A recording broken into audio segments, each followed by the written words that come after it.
In this video, we'll take a look at the ideas, projects, and art you've abandoned, the ones you don't want to abandon, and figure out the best path forward so you don't feel like you've wasted any of that creative energy. There's something about making so much progress on a story, a project, or even an illustration, and then just hitting that wall. Maybe you realize that this really isn't working. Maybe you try and push through, even though hope just keeps getting dimmer. Is it simply that dip that happens halfway through just about every creative project? Or is it the sunk cost that keeps you justifying work on a lost cause? One of the hardest things that we have to do as creative people is to kill our darlings, or the more ad-friendly phrase of my devising, ditch your darlings. Take something that we've really connected to, that we've spent so much time on, and excise it from moving forward. Let's talk about 3 solutions that either ease the pain now, or at least help you feel like you're making the right decision when a good idea gets the axe. When you're collaborating, it's easier to figure out the objective best thing than the subjective one. To be almost excessively meta, take for instance Tay and I workshopping the title of this video. Not producing an animated film, not even producing the video, just the title of the video. In the process, both of us shed idea after idea that gathers in a pile of less than ideal titles. Now the question is, what is the goal in this circumstance? 1, to find the title that I really like, 2, to find the title that Tay really likes, or 3, the title that works the best and conveys the idea best, and also maybe that the SEO likes the best. It's an easy choice of number 3 in a collaboration, but it's harder when it narrows down to just you in your own mind. So even if you aren't partnered up for a project, try getting feedback from someone else on your idea. And instead of asking a question like, does it seem good? Do you like it? As a question, ask if it communicates the idea that you want. Does this seem like it conveys the personality that I'm lampooning? The feeling of dread that I want to come across? The relationship dynamic you're trying to show? And follow-up question, what could help to arrive at that goal better or make it clearer? Obviously, the little personal preferences and stylistic choices of your own are going to make it into the project no matter what. Just make sure that your trajectory is aimed more objectively.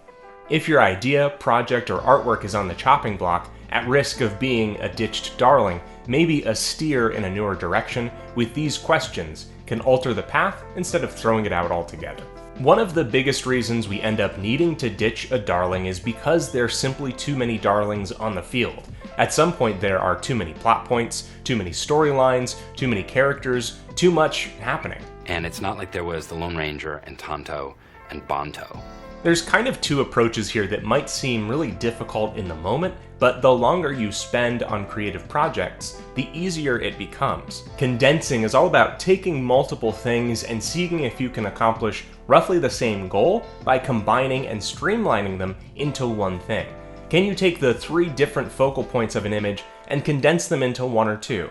Can you take the comic relief character, the friend your characters had their whole life, and the rival character, and condense them into one character that accomplishes all 3 things in different capacities? And as far as what you keep and what you shed, it's again all about accomplishing the goal, not arbitrarily including the thing that you like because you like it. That other approach that I talked about, repurposing, again becomes easier the longer you work on different creative projects. It might seem like if I don't use this idea that I really like right now as they are in this project, I will have wasted it. But it's funny how a good idea is almost like a good friend. The years go by and circumstances might be different, but you can come back to it as though no time has passed at all.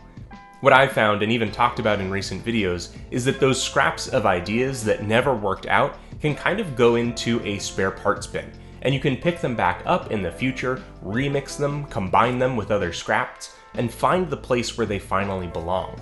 If it's a good idea, it might just be more about chemistry and finding the right fit for them instead of forcing them into a project that isn't ideal. Our third option might be the toughest to take in the moment, but might ultimately be the best choice for the project. Take for example the multitude of versions and revisions a story goes through on an animated film. For the film Zootopia, for example, long into the development process, the story heavily featured these anti-aggressive control collars that all predators wore. They were in the script, the storyboards, even the character design, and this was a core part of the movie.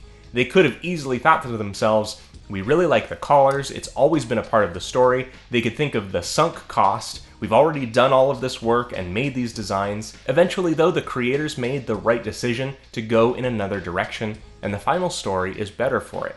When we have to make a difficult decision like this, it might feel painful or like we've failed in some way. But just like the pile of titles that we didn't use in 10 minutes of brainstorming, it's just as valuable in the creative process to figure out what you don't want or what doesn't work. All of it actually ends up being valuable experience.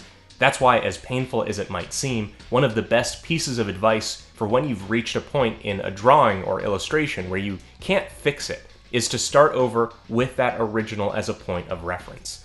Re-ask yourself, what is your goal? What's the strength of this idea? How can I more directly communicate that?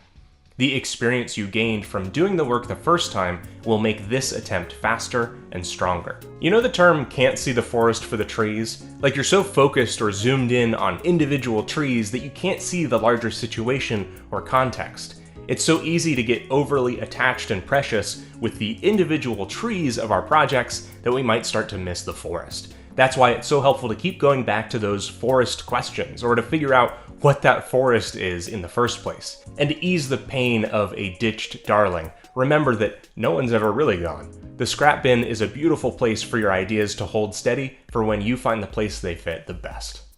You can grab this Blubford illustration as a foil trading card, part of this month's Beco's backpack over on Patreon, along with these other items, which show up in your mailbox. You can grab my course Learn Character Design over on learncharacterdesign.com, and follow me at BagelDenizen on Instagram, Twitter, and Twitch. Thanks so much for watching, and have fun creating.